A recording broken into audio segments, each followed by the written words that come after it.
Je m'appelle Margaret Helen Hargrove, j'avais 71 ans l'automne où mon mari est mort. Pendant 43 ans, Robert et moi avions vécu dans la même maison coloniale blanche sur Bearwood Lane à Asheville, en Caroline du Nord. Nous avons élevé 3 enfants dans cette maison. Daniel, notre aîné, qui est devenu avocat d'affaires à Charlotte. Suzanne, notre enfant du milieu, mariée à un homme nommé Greg Pollard vivant à 40 minutes de là, à Andersonville. Et notre plus jeune, Kevin, qui a dérivé de ville en ville pendant la majeure partie de sa trentaine avant de s'installer à Nashville avec une femme nommée Brandy, que personne d'entre nous n'appréciait particulièrement. Robert et moi avions des désaccords, comme tous les couples. Nous avons eu des années difficiles des années confortables, mais nous avions l'un l'autre. Et pendant longtemps, cela a semblé suffire. Robert est mort un mardi matin de septembre, paisiblement, dans le service de cardiologie de l'hôpital Mission. Sa santé déclinait depuis 2 ans. D'abord le pontage coronarien, puis l'érosion lente de ses forces, puis les dernières semaines où il pouvait à peine lever un verre d'eau sans mon aide. Je lui ai tenu la main quand il est parti. J'ai conduit seul pour rentrer chez nous, ensuite je suis resté assise dans notre cuisine pendant 3 heures sans allumer de lumière. Lors des funérailles, mes 3 enfants étaient présents. Daniel a prononcé un court éloge funèbre. Suzanne a organisé la réception.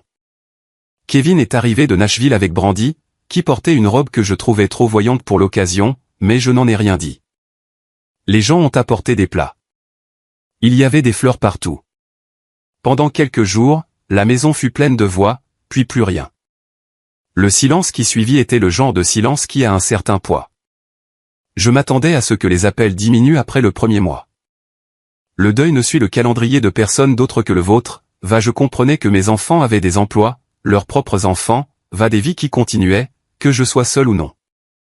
Ce à quoi je ne m'attendais pas, ce à quoi je n'étais pas préparé, c'était la totalité de leur disparition. En novembre, 2 mois après la mort de Robert, Daniel avait cessé de retourner mes appels dans la même journée. En décembre, le délai s'étirait à 3 ou 4 jours. Suzanne et Greg sont venus pour Thanksgiving, mais sont partis avant le dessert, invoquant l'emploi du temps de football de l'un de leurs fils. Kevin a appelé le soir de Noël, mais l'appel a duré 9 minutes. J'ai compté. Brandy parlait en arrière-plan tout le temps. Je me disais que c'était le deuil, le leur, déplacé dans l'affairement. Je me disais que c'était normal. Je trouvais des excuses pour chacun d'eux comme le font les mères, fabriquant des explications de toutes pièces parce que l'alternative, à savoir que mes enfants ne voulaient tout simplement pas être près de moi, était une chose trop immense à regarder en face. Puis vint Pâques. J'avais appelé Suzanne en mars pour lui demander si nous pouvions nous réunir chez elle. Rien de compliqué, juste la famille réunie pour un repas. Elle avait dit qu'elle vérifierait avec Greg me rappellerait. Elle ne m'a pas rappelé. J'ai rappelé la semaine précédant Pâques. Elle a répondu cette fois m'a dit, avec une politesse si fragile que je pouvais entendre l'effort derrière ses mots, qu'ils avaient déjà fait d'autres projets. Avec la famille de Greg, a-t-elle dit. J'ai posé des questions sur Daniel. Elle a dit qu'elle ne connaissait pas ses projets. J'ai posé des questions sur Kevin. Un silence. Elle a dit que Kevin faisait probablement quelque chose à Nashville. J'ai passé le dimanche de Pâques seul, à manger un blanc de poulet que j'avais rôti pour moi seul, en regardant le magnolia du jardin perdre ses pétales sur la pelouse. Était-ce cela, le deuil? Était-ce ce que faisaient les familles lorsque la personne qui les unissait n'était plus là? Ou était-ce autre chose, quelque chose de plus délibéré, de plus calculé? Je commençais à remarquer des détails plus subtils après cela. La façon dont la voix de Daniel changeait lorsque je mentionnais le bureau de Robert, qui contenait encore des classeurs que je n'avais pas ouverts. La façon dont Suzanne m'avait demandé 2 fois déjà si j'avais pensé à l'avenir, ce par quoi elle semblait vouloir dire si j'avais pensé à vendre la maison. La façon dont Kevin, lors d'un de ses rares appels, avait demandé mine de rien si Robert avait laissé un testament, puis, quand j'avais répondu oui, était devenu très silencieux. J'avais été si consumé par le chagrin que je n'avais pas compris ce que j'observais. Ils n'attendaient pas que je guérisse, ni que j'ai besoin d'eux. Ils attendaient de découvrir ce que Robert avait laissé derrière lui, plus particulièrement, quelle part leur revenait. Les téléphones avaient cessé de sonner après les funérailles, je comprenais maintenant lentement, avec un frisson qui n'avait rien à voir avec l'air de novembre, que le silence n'avait jamais été une question de chagrin. Je suis resté assise avec cette réalisation pendant 2 semaines avant de faire quoi que ce soit. Ce n'est pas de la faiblesse. C'est ce que l'on ressent quand la chose que l'on craint le plus s'avère être vraie. On ne se jette pas dans l'action. On reste très immobile, on en prend la mesure. Parce que bouger trop vite pourrait briser le peu de certitude que l'on a réussi à conserver. Ce que je savais de source sûre, c'est que Robert m'avait mis à l'abri du besoin. Ce n'était pas une surprise pour moi, bien que cela l'eût été pour nos enfants. Robert était un homme discret au sujet de l'argent, pas secret au sens strict, mais réservé de la manière dont les hommes de sa génération l'étaient souvent, élevé dans l'idée que les finances n'étaient pas un sujet de conversation à table. Il avait passé 30 ans à bâtir puis à vendre une entreprise régionale de logistique, réinvestissant soigneusement, vivant modestement ne disant presque rien de tout cela. J'en connaissais les grandes lignes. J'avais signé des documents quand on me le demandait. Je lui faisais entièrement confiance car en 43 ans, il ne m'avait jamais donné de raison de ne pas le faire. Après sa mort, son avocat, un homme prudent nommé William Ashby, qui gérait les affaires commerciales de Robert depuis plus de 15 ans, était venu à la maison pour me guider à travers la succession. Je me souviens clairement de cet après-midi-là. Une lumière grise à travers les fenêtres de la salle à manger. Une tasse de thé que j'ai oublié de boire. La voix mesurée de William lisant des chiffres qui continuaient de devenir plus grands que ce que j'avais prévu. À la fin, j'ai compris que Robert m'avait laissé environ 44 millions de dollars répartis dans des comptes d'investissement, des avoirs immobiliers, une fiducie familiale une police d'assurance vie. William m'avait expliqué la structure avec soin. Le bénéficiaire principal de tout, c'était moi. Les enfants étaient nommés dans un document testamentaire distinct avec des legs spécifiques modestes pour chacun, de quoi être significatif, mais pas de quoi transformer leur vie. Robert avait été délibéré à ce sujet. Il avait dit à William, apparemment, qu'il voulait que Margaret soit protégée d'abord, complètement sans condition. J'avais pleuré quand William me l'avait dit, non pas sous le choc du montant, bien que cela en fît partie, mais en sachant que Robert, même à la fin, pensait à me protéger. Je n'en avais parlé à personne. William m'avait conseillé la discrétion, j'avais suivi son conseil sans trop comprendre pourquoi, au-delà d'un vague instinct qui me soufflait que cette information changerait les choses. Comme cet instinct avait été juste. Désormais, assise dans la cuisine par une froide soirée d'avril avec une tasse de thé que je me souvenais enfin de boire, je commençais à compter ce que le silence m'avait coûté. 2 fêtes de Thanksgiving passées seules. Un jour de Pâques, l'anniversaire de Robert en janvier, que j'avais passé à regarder de vieilles photographies parce que personne n'avait appelé. Des nuits où j'avais décroché le téléphone pour le reposer aussitôt parce que je ne voulais pas avoir l'air désespéré. Des matins où je m'étais demandé sincèrement douloureusement si j'avais échoué d'une manière ou d'une autre en tant que mère, si cette distance était la punition d'une erreur que je ne parvenais pas à identifier. J'avais pleuré mon mari. Et puis, doucement sans cérémonie, j'avais commencé à pleurer mes enfants également. Des enfants vivants, qui avaient simplement décidé que je ne valais pas l'effort. La colère, quand elle est venue, n'était pas bruyante. Elle n'est pas arrivée sous forme de rage. Elle est arrivée sous forme de clarté, une compréhension froide, précise, totalement calme que ce qui m'avait été fait n'était pas acceptable que je n'étais pas obligé de l'encaisser sans conséquence. J'avais 71 ans. J'étais en bonne santé. J'avais des ressources. J'avais le numéro de William Ashby enregistré dans mon téléphone. Et j'avais 43 ans d'observation de Robert prenant des décisions minutieuses délibérées sous la pression. Je n'allais pas vendre cette maison. Je n'allais pas distribuer les actifs par avance pour calmer l'impatience de mes enfants. Et je n'allais pas faire semblant, pour le confort de quiconque, que ces 8 derniers mois n'avaient pas eu lieu. Ce que j'allais faire exigeait de la réflexion. Je ne voulais pas agir sous le coup de la douleur. La douleur rend les gens brouillons je ne pouvais pas me permettre de l'être. J'ai donc pris 10 jours. J'ai marché chaque matin. J'ai lu en soirée. J'ai appelé William Ashby j'ai pris rendez-vous, lui disant seulement que je voulais revoir les documents de la fiducie discuter de quelques questions structurelles. Et je commençais méthodiquement sans colère à élaborer un plan. Le premier élément était l'information. Avant de pouvoir me protéger, je devais comprendre précisément ce que mes enfants savaient, ce qu'ils soupçonnaient de quoi ils étaient capables. Daniel était avocat. Cela faisait de lui le plus dangereux car il comprenait les mécanismes juridiques saurait sur quel levier appuyer s'il décidait de contester la succession. Suzanne était l'architecte sociale des 3, celle qui coordonnait, communiquait gérer les apparences. Kevin était le plus facile à influencer, le plus susceptible de se laisser guider par Brandy, dont je soupçonnais que l'intérêt pour la succession de Robert avait commencé bien avant les funérailles. 3 enfants, 3 menaces différentes, une mère qui avait cessé de faire semblant de ne pas les voir. J'ai décroché le téléphone, j'ai appelé William Ashby.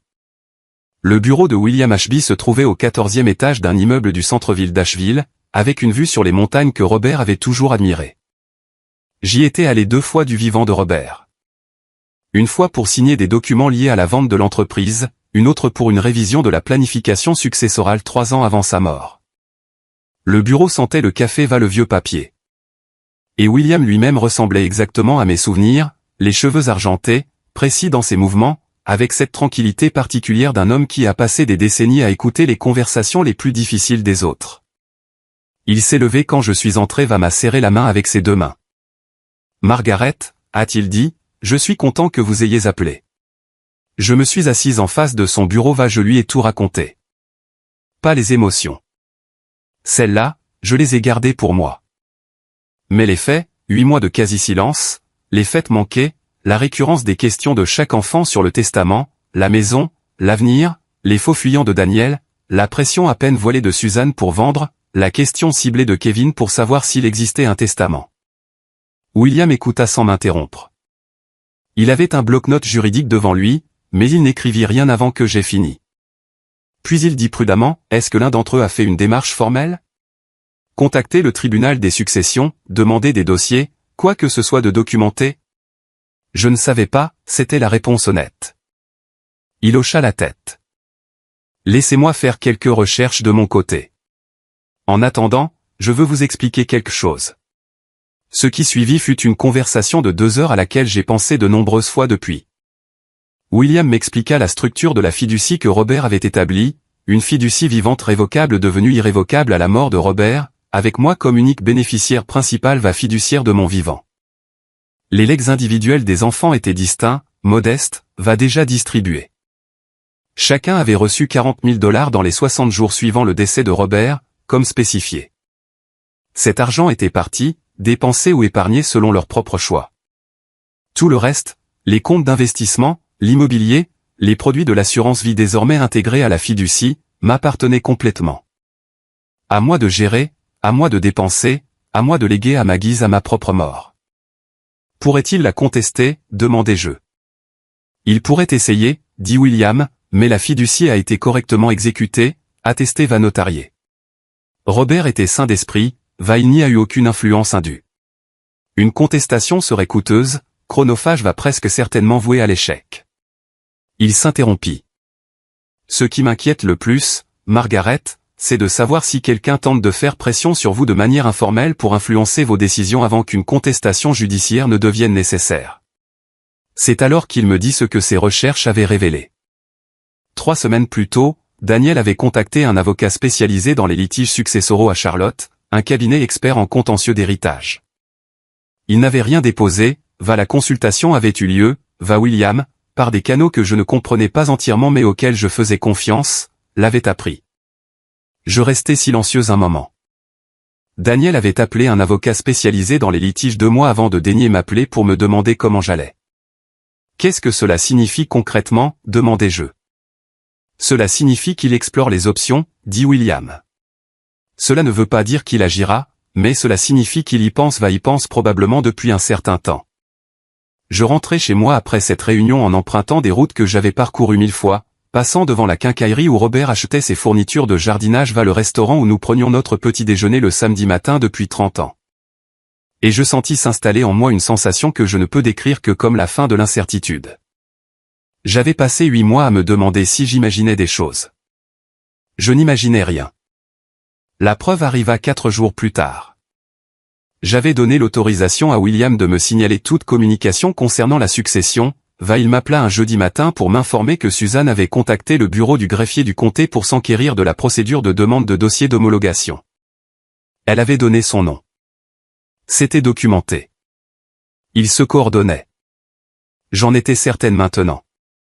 La stratégie de Daniel, Suzanne surveillant les registres publics, Kevin, je le soupçonnais, servant de point de pression émotionnelle, l'enfant le plus susceptible d'appeler avec des larmes va des supplications une fois que les deux autres auraient cartographié le terrain. Je m'assis dans le bureau de Robert ce soir-là, dans son fauteuil, entouré de ses classeurs, de ses livres va de la lampe de lecture qu'il avait utilisée chaque soir pendant 20 ans. Le point de non-retour, avait dit William. Une fois que je savais, je ne pouvais plus l'ignorer. Et ce que je choisirais de faire ensuite définirait tout ce qui suivrait.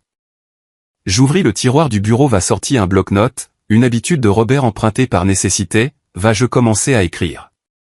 Le plan comportait 3 parties j'avais passé 2 semaines à affiner chacune d'elles avec des décisions jusqu'à ce que chaque élément soit propre légalement inattaquable. La première partie était la protection structurelle. William rédigea des amendements à la fiducie qui ajoutaient des clauses explicites sur l'influence indue l'éloignement documenté. Rien de punitif en soi, mais cela constituait un dossier clair prouvant que toute affirmation future du type « elle ne savait pas ce qu'elle faisait » n'aurait aucun fondement. Nous avons également mis à jour mes documents de procuration de soins de santé de mandat d'inaptitude, retirant Daniel de son rôle d'agent désigné et une fonction à laquelle Robert l'avait nommé des années auparavant. Bien avant tout cela pour le remplacer par William lui-même ma plus proche amie, une femme nommée Dorothy Clément, qui était ma voisine depuis 22 ans qui, contrairement à mes enfants, était toujours présente pour moi. La deuxième partie concernait la documentation. J'ai passé 3 soirées à éplucher mes relevés téléphoniques, mes emails un journal de bord que j'avais commencé à tenir en novembre de l'année précédente, j'ai compilé un registre factuel daté de chaque appel non retourné, de chaque fête manquée. De chaque conversation au cours de laquelle l'un de mes enfants avait posé des questions sur l'argent, la maison ou la succession. William a dit que je n'en avais pas besoin pour défendre la fiducie. Je l'ai gardé quand même car je pensais, à juste titre comme la suite l'a prouvé, que le jour viendrait où quelqu'un me dirait que je me souvenais mal des choses. La troisième partie était la plus délibérée celle que j'ai eu le plus de plaisir à exécuter. J'ai demandé à William d'envoyer des lettres officielles à Daniel, Suzanne Kevin. Rien de menaçant, rien d'émotionnel, simplement des courriers d'information les informant que j'avais engagé un conseiller juridique permanent pour la gestion de la succession. Que toutes les futures demandes de renseignements concernant la succession de Robert devaient être adressées au bureau de William, que j'avais mis à jour mes propres documents successoraux, qui seraient disponibles pour examen à mon décès. Les lettres sont parties un mercredi. Dès le vendredi, les 3 téléphones ont sonné. Suzanne appela la première, à 8h15 du matin, une heure à laquelle elle ne m'avait pas appelé depuis plus d'1 an. Sa voix était chaleureuse d'une manière que je connaissais bien car j'avais moi-même utilisé cette chaleur feinte lorsque j'essayais de gérer une situation plutôt que de la vivre. Elle me demanda comment je me sentais. Elle mentionna que ses fils demandaient des nouvelles de grand-mère. Elle dit très négligemment qu'elle avait reçu une lettre d'un certain William Ashby. « C'est mon avocat, dis-je. Il s'occupe de la succession de Robert. » Un silence. « Je ne savais pas que tu avais un avocat, maman. » Robert l'avait depuis 15 ans, dis-je. Je l'ai gardé. Elle me demanda si nous pouvions nous voir bientôt, peut-être pour déjeuner. Je dis que je vérifierai mon calendrier. Nous avons raccroché. Daniel appela cet après-midi-là ne s'embarrassa pas de chaleur.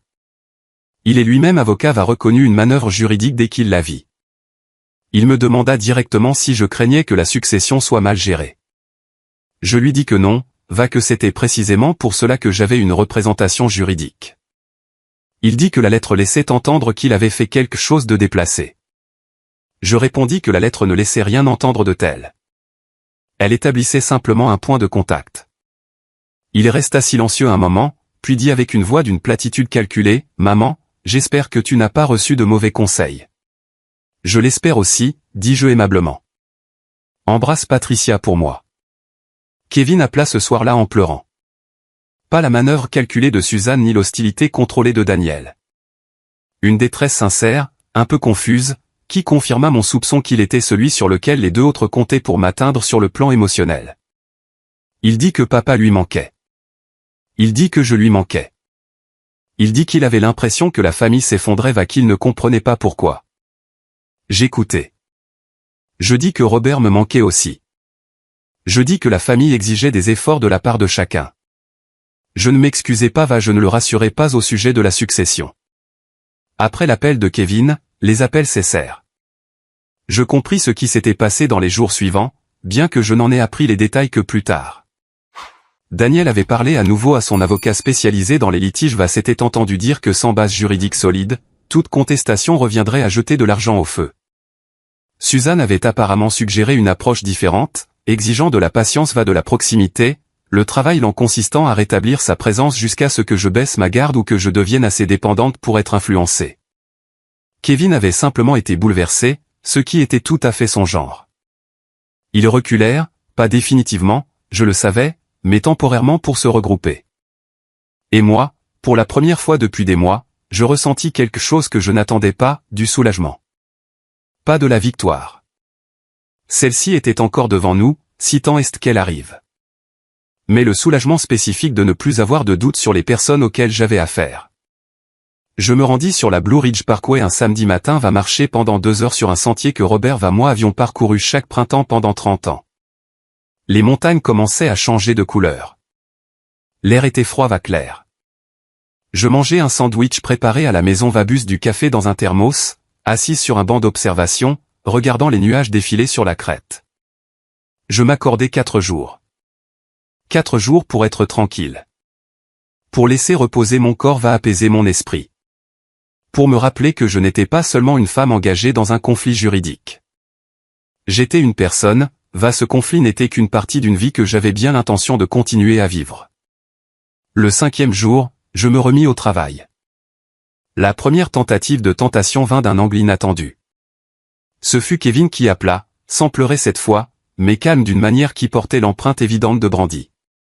Il dit que Brandy lui avait discuté, qu'il s'était rendu compte que la distance entre nous avait été de leur faute autant que de celle de n'importe qui d'autre. Il dit que Brandy s'en voulait terriblement de ne pas m'avoir contacté après la mort de papa. Il dit qu'il voulait réparer cela.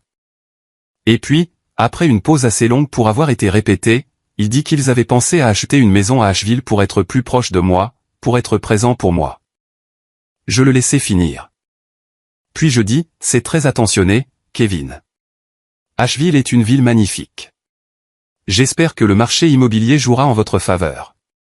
Un autre silence, plus court cette fois, confus. Nous pensions que tu voudrais peut-être nous aider, maman, puisque la maison ici est plus grande que ce dont tu as besoin que le marché. J'adore ma maison, dis-je. Je ne la vends pas, je ne parlais pas de la maison. Je parlais financièrement. Un prêt peut-être, ou un don. Voilà. Je m'étais demandé combien de temps cela prendrait. Je vais y réfléchir, lui dis-je, ce qui n'était ni un oui ni un non, ce que j'avais appris en 43 ans de mariage comme étant parfois la phrase la plus puissante qui soit. Après avoir raccroché, je m'assis dans le bureau de Robert alors que la lumière de l'après-midi traversait les rideaux, je ne ressentis rien de dramatique, ni rage, ni blessure, ni vindication, juste un sentiment tranquille de confirmation. Il m'avait montré qu'ils étaient par étapes, chaque étape révélant un peu plus la forme de ce qui se cachait en dessous. À présent, Kevin avait tendu la main m'avait montré sa paume ouverte, je pouvais voir qu'elle était vide. Qu'est-ce que je ressentais? Du calme. Spécifiquement, le genre de calme qui vient non pas de l'absence de sentiment, mais de la présence de la clarté. Je n'appelais pas Daniel pour l'avertir que je savais qu'il se coordonnait. Je n'appelais pas Suzanne pour la confronter au sujet de sa démarche auprès du greffier du comté. Je l'ai laissé observer, car observer était tout ce qu'il pouvait faire pour le moment, car chaque pas qu'il faisait vers moi m'en disait un peu plus sur leurs intentions. Je compris durant ces semaines que j'avais besoin de quelque chose que William Ashby ne pouvait pas me fournir. La protection juridique était une chose. L'autre chose, celle qui n'avait rien à voir avec des fiducies, des lettres ou des dossiers de consultation, était simplement de ne pas être seul. Dorothy Clément était mon amie depuis l'année où nous nous étions installés sur Bear Woodland. Elle avait vu grandir nos enfants, avait assisté aux funérailles de Robert, avait déposé une marmite de soupe sur mon porche 3 jours après sa mort sans frapper à la porte ni rien exiger de moi. Elle avait 74 ans, était elle-même veuve, vive d'esprit, amusante totalement insensible à tout ce qui ne pouvait pas être vérifié par des preuves. Je l'appelai un mardi matin lui demander si elle voulait marcher. Nous marchâmes pendant 1 heure, puis nous nous assîmes dans sa cuisine pendant qu'elle préparait du café fort je lui racontai tout. Pas une version abrégée, la totalité. Depuis le repas de Pâques qui n'avait pas eu lieu jusqu'à la lettre de William, en passant par l'appel de Kevin pour la maison à Asheville. Dorothy écouta comme écoutent les gens bien, sans m'interrompre, sans se précipiter pour m'offrir du réconfort va sans faire semblant que la situation était moins grave qu'elle ne l'était. Quand j'eus fini, elle posa sa tasse va dit, Robert disait toujours que Daniel était celui dont il fallait se méfier.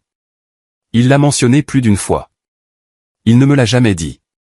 Il ne voulait pas t'inquiéter. Elle s'interrompit. Cette information resta suspendue entre nous un moment. Robert l'avait vu assez clairement pour le mentionner à une voisine va ne m'en avait rien dit par un instinct de protection que j'aimais en lui tout en regrettant qu'il l'eût suivi. « Qu'est-ce que tu attends de moi ?» demanda Dorothy. Je lui dis. J'avais besoin que quelqu'un ait une vision d'ensemble. J'avais besoin de quelqu'un qui puisse témoigner, si jamais on en arrivait là, que j'avais toute ma tête va des intentions claires tout au long de ce qui allait suivre. Et j'avais besoin de quelqu'un avec qui dîner le vendredi soir, car le chagrin est plus facile à porter quand on ne le porte pas seul. Dorothy accepta les 3 demandes sans hésiter. Au cours des semaines suivantes, j'élargis ce cercle avec précaution. Il y avait mon médecin de famille, la docteure Sandra Okafor, qui était mon médecin depuis 12 ans à qui je demandais de documenter explicitement que j'étais en excellente santé cognitive. Il y avait mon préfet, James Whitfield, qui connaissait notre famille depuis des décennies qui ne fut surpris par rien de ce que je lui racontais. Et il y avait une thérapeute nommée Carol Rigg que William m'avait discrètement recommandée, non pas parce que j'étais en crise, mais parce que, comme le disait William, un dossier professionnel de votre clarté mentale va de votre stabilité émotionnelle vaut plus que vous ne le pensez si tout cela est un jour contesté. J'allais chez Carol 2 fois par mois. Je parlais. Elle écoutait posait parfois des questions qui m'obligeaient à réfléchir avant de répondre. Ce fut utile d'une manière que je n'avais pas prévue. Pendant ce temps, les enfants restaient tranquilles, observant, comme je m'y attendais. Je sentais leur surveillance dans le léger retard avec lequel ils retournaient mes messages vocaux, dans la neutralité prudente des SMS occasionnels de Suzanne, dans les appels sporadiques de Kevin qui semblaient conçus pour évaluer plutôt que pour se connecter. Laissez-les regarder, pensais-je. Je n'avais rien à cacher tout à démontrer. Il vint un samedi, début novembre, tous les 3, ce qui m'indiqua que la visite avait été planifiée n'avait rien de spontané.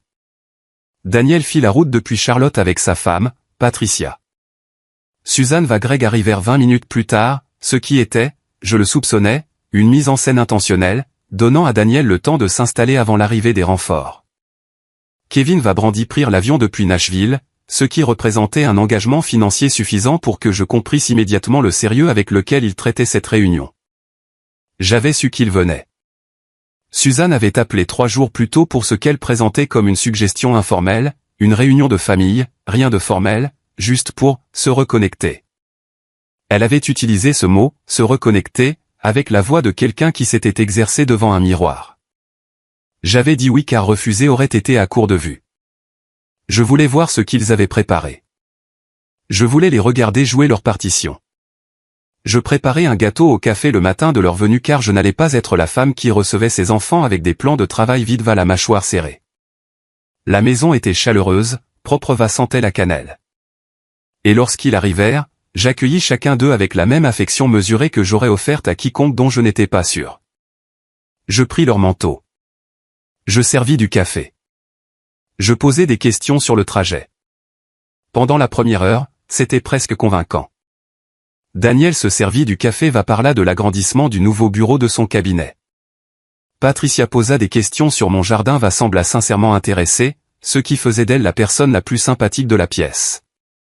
Les fils de Suzanne avaient apparemment gagné un match de football, elle le décrivit en détail avec l'animation particulière d'une femme qui se savait observer qui simulait la chaleur humaine en conséquence.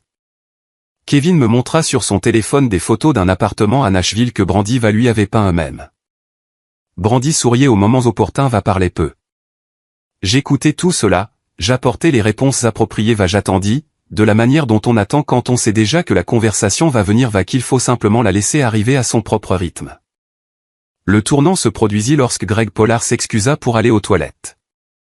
Daniel se pencha en avant sur sa chaise dit d'un ton qu'il réservait d'ordinaire aux jurés, « Maman, nous devons parler de la succession. » Nous y voilà. Il le dit avec douceur, je le lui accorde. Il présenta la chose uniquement sous l'angle de l'inquiétude, le vocabulaire de la bienveillance déployé au service d'autre chose.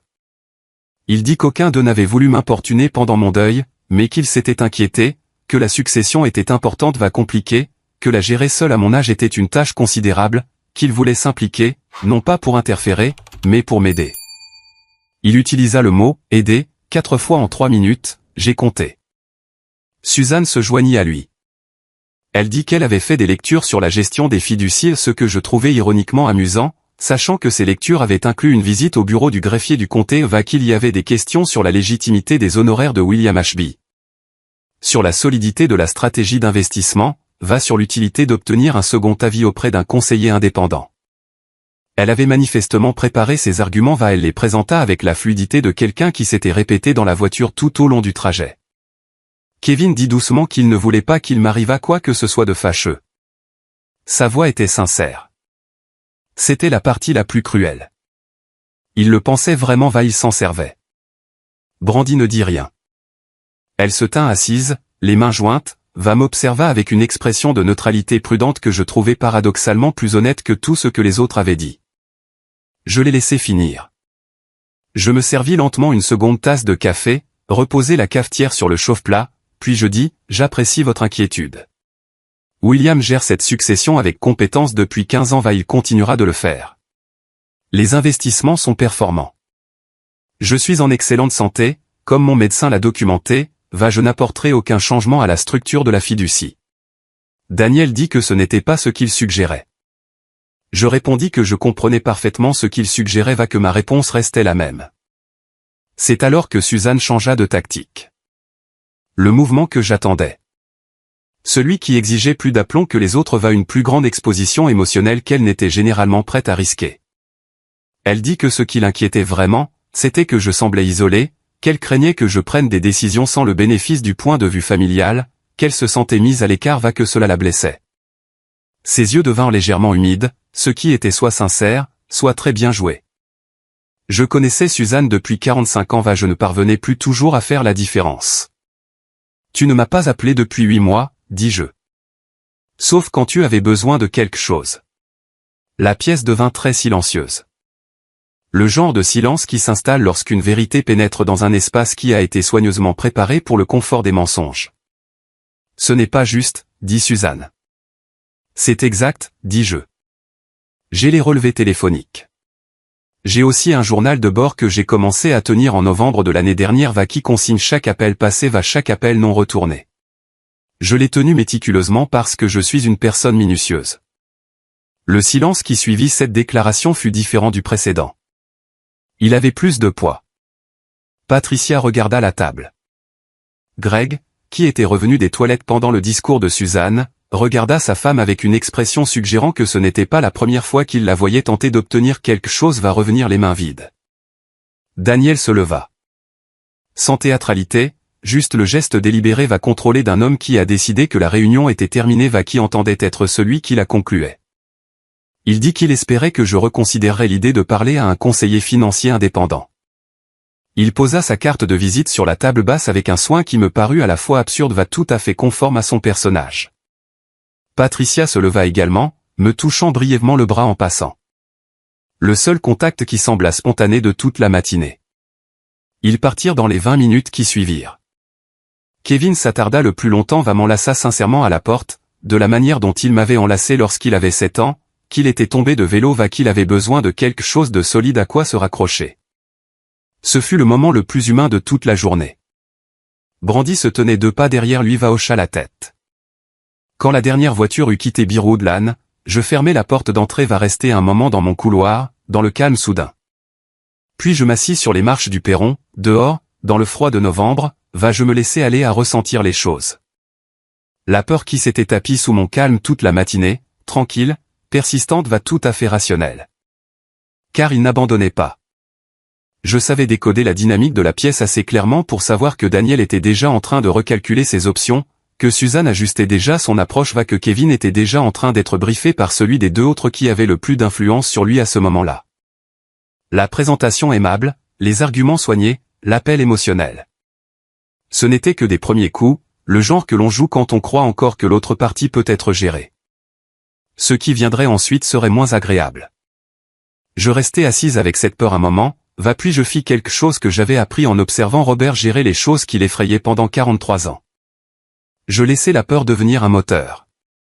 La peur est une information, disait-il toujours. Elle te dit que quelque chose est réel. Et ceci était réel.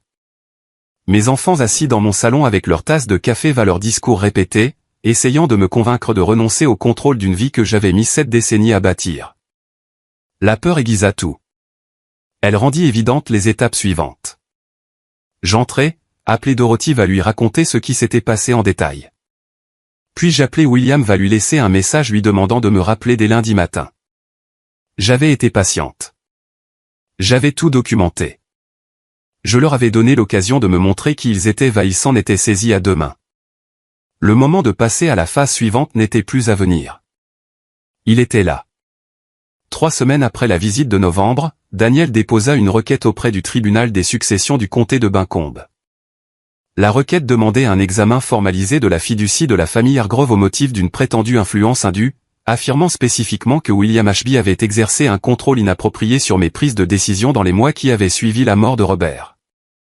C'était soigneusement formulé, juridiquement sophistiqué selon William, assez mince pour servir de feuille de brouillon. Il sait que cela n'aboutira pas, me dit William, assis en face de moi dans son bureau. C'est de la pression, Margaret. C'est conçu pour rendre le processus assez inconfortable pour que vous capituliez, amendiez la fiducie, fassiez des distributions. Leur donniez quelque chose pour que cela s'arrête. Quelle est notre réponse? Demandai-je. Nous déposons une réponse formelle demandons une audience, dit-il. Et nous apportons tout. L'audience fut fixée à un mardi de début décembre, dans une salle d'audience au 4e étage du palais de justice du comté de Buncombe. Je m'habillais avec soin ce matin-là, d'un tailleur en laine anthracite que j'avais acheté pour le dîner d'anniversaire de l'entreprise de Robert des années auparavant.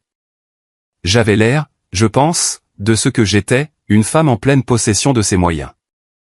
William avait préparé les choses méticuleusement. Notre documentation était extraordinaire, 2 ans de relevés financiers montrant une gestion compétente prudente de la fiducie, l'évaluation écrite de la Dr Okafor concernant ma santé cognitive, les notes professionnelles de Carol Rigg, déposées avec mon autorisation. Attestant de ma clarté, de ma stabilité de la chronologie de mes prises de décision, l'affidavit signé de Dorothy décrivant le schéma d'éloignement mon état d'esprit, les relevés téléphoniques, les emails, les entrées de mon journal de bord, chaque appel non retourné. Chaque fête manquée, chaque conversation au cours de laquelle l'argent avait été évoqué avant l'affection. Nous avions également quelque chose que Daniel n'avait pas prévu. William avait obtenu par des voies légales légitimes le compte-rendu de la consultation de Daniel avec le cabinet d'avocats de Charlotte. La consultation qui avait eu lieu 2 mois avant que Daniel ne m'envoie ne serait-ce qu'un SMS pour me demander comment j'allais. Ce n'était pas illégal. Ce n'était pas couvert par le secret professionnel puisque Daniel n'avait pas engagé le cabinet. C'était simplement un fait documenté. Mon fils avait cherché comment contester la succession de mon mari avant de daigner demander si sa mère parvenait à dormir la nuit. L'audience ne fut pas longue. Daniel présenta ses arguments par l'intermédiaire de son avocate, une femme sérieuse compétente qui plaida efficacement tira le meilleur parti possible d'éléments manifestement insuffisants. La plainte pour influence indue exigeait de démontrer que je manquais de discernement indépendant, tout ce que nous avions soumis démontrait l'inverse. Mon médecin, ma thérapeute, mon avocat, mon ami, tout était cohérent, documenté daté. William présenta notre réponse avec le calme de quelqu'un qui avait passé des décennies dans des salles exactement comme celle-ci. La juge, une femme méthodique nommée l'honorable Diane Peterson, posa plusieurs questions à l'avocate de Daniel sur les preuves spécifiques étayant sa demande. Les réponses furent vagues car les preuves étaient inexistantes. Puis, la juge Peterson se tourna vers notre documentation. Elle lut à haute voix le compte rendu de la consultation, la date, le nom de Daniel, le nom du cabinet de Charlotte, puis elle posa une question d'une neutralité précise dont je me souviendrai toute ma vie. Maître, pouvez-vous expliquer au tribunal pourquoi le requérant cherchait à engager un litige successoral avant d'avoir fait le moindre effort documenté pour contacter directement la fiduciaire? Il n'y avait pas de bonne réponse à cette question. Daniel, assis derrière son avocate, resta figé. Suzanne, qui était venue en spectatrice se tenait 3 rangs plus arrière, regarda son téléphone. Kevin n'était pas dans la salle d'audience. Il n'avait visiblement pas souhaité assister à cette partie. L'avocate de Daniel demanda une brève suspension de séance. Elle fut accordée. Dans le couloir extérieur, À travers le panneau vitré de la porte de la salle d'audience, je regardais Daniel Va son avocate s'entretenir. Son assurance, qui avait été considérable, s'était fissurée. Je le voyais à la position de ses épaules. L'attitude d'un homme qui avait été certain que le jeu était truqué en sa faveur va qui était maintenant en train de recalculer ses chances. À leur retour, son avocate informa le tribunal que le requérant souhaitait retirer sa requête. La juge Peterson dit que le tribunal prenait note du retrait. Je restais parfaitement immobile, regardant droit devant moi. Une fois l'audience terminée va la salle vidée, William me serra la main. Dorothy, qui était assise à mes côtés pendant tout ce temps, me serra le bras. Je remerciai le greffier de la juge par habitude, descendis les 4 volets d'escalier va sorti dans le froid de décembre. Les montagnes se dessinaient, claires va pâle dans la lumière de l'hiver. Je restai un moment sur les marches du palais de justice, respirant l'air froid, va senti quelque chose s'installer définitivement. Pas du triomphe, quelque chose de plus tranquille. La sensation d'un poids long va invisible soulevé par le mécanisme simple va final de la vérité. Les jours qui suivirent l'audience furent très calmes. Ce calme était différent de celui de l'année précédente. Le silence après la mort de Robert. Le silence des appels non retournés. Le silence des fêtes passées seules. C'était le calme de la résolution. Le calme d'une pièce après qu'une fenêtre a été ouverte va que l'air a enfin changé. Daniel n'appela pas. Suzanne n'appela pas.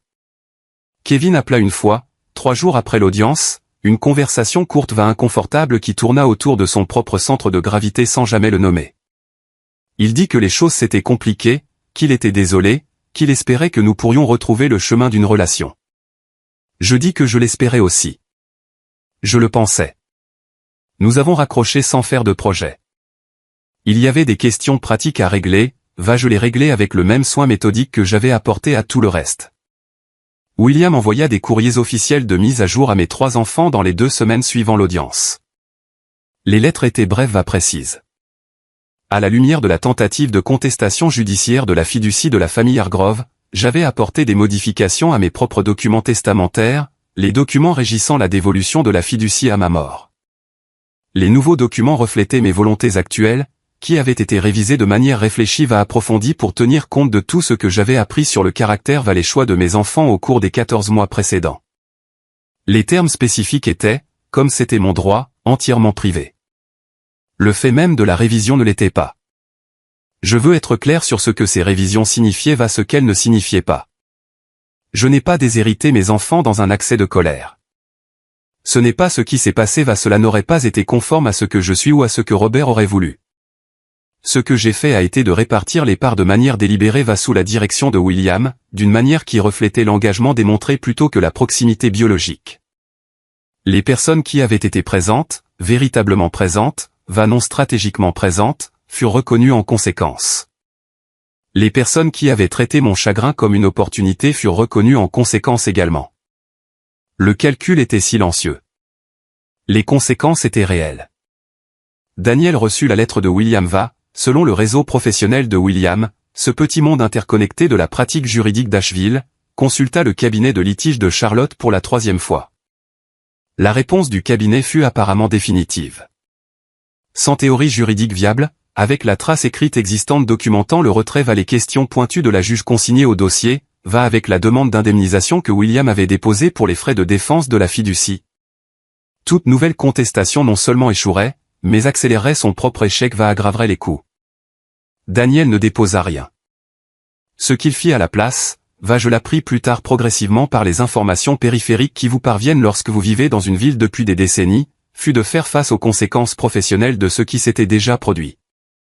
La requête son retrait était de notoriété publique. La communauté juridique du comté de Buncombe n'était pas grande. La question que la juge Peterson avait posée, cette question spécifique dévastatrice sur la chronologie de sa consultation par rapport à ses communications avec moi, avait été entendue par des personnes qui s'en souvenaient.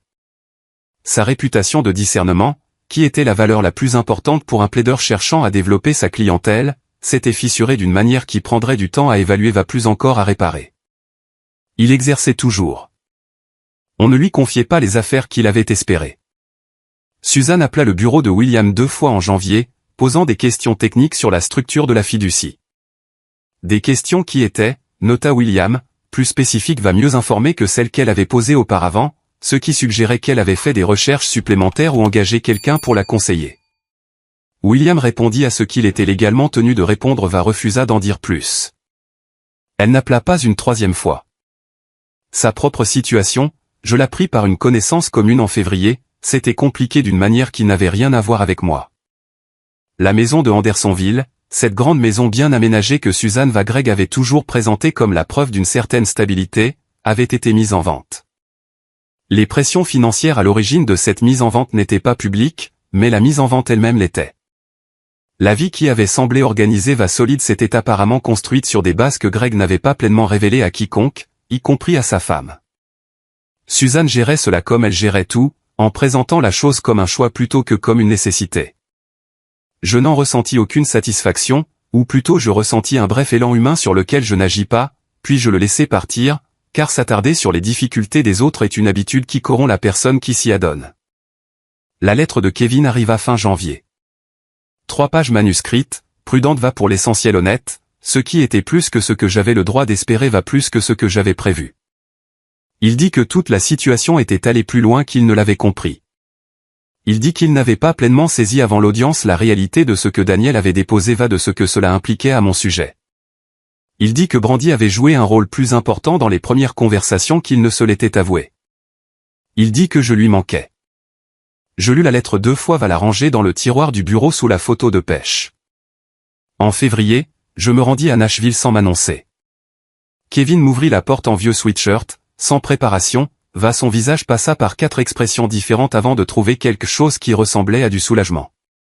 Brandy n'était pas à la maison.